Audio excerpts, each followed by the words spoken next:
Hi.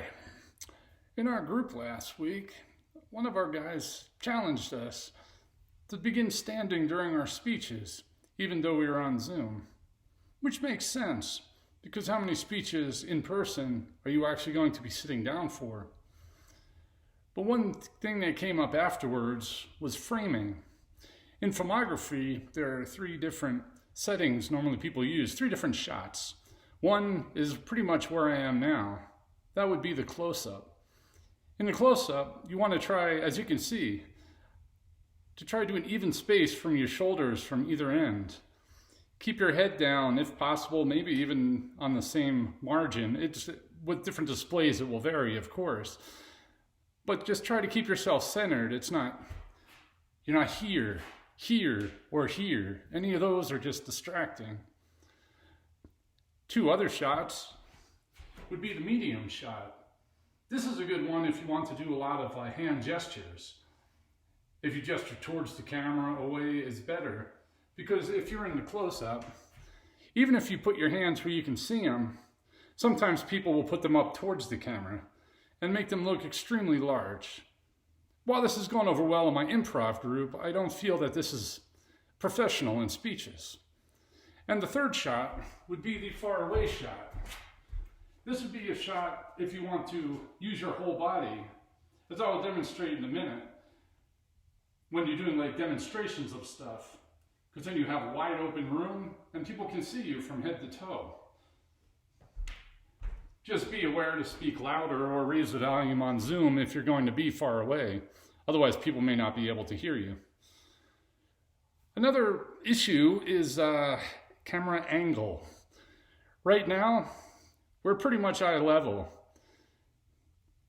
If you stare directly into the camera, as I'm now doing, we are now engaged. I'm talking to you. This is one-on-one sitting in a chair. So this is personal. People see as equals. What I'm saying is important.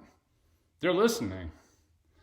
Now, if the camera angle is too low, all of a sudden, you're looking down on me. And subconsciously, on the status level, people may see that as like inferior, or how would you say? Yeah, it comes off bad.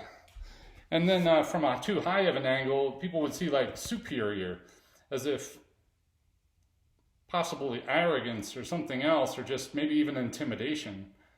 Either way, it's hard for people to not get distracted and take it important what you are talking about.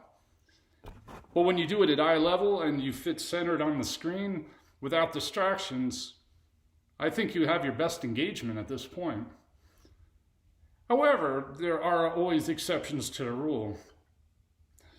As I've been doing a lot of dance instruction and stuff through Zoom, I've learned it's very hard to get a proper angle for seeing each other.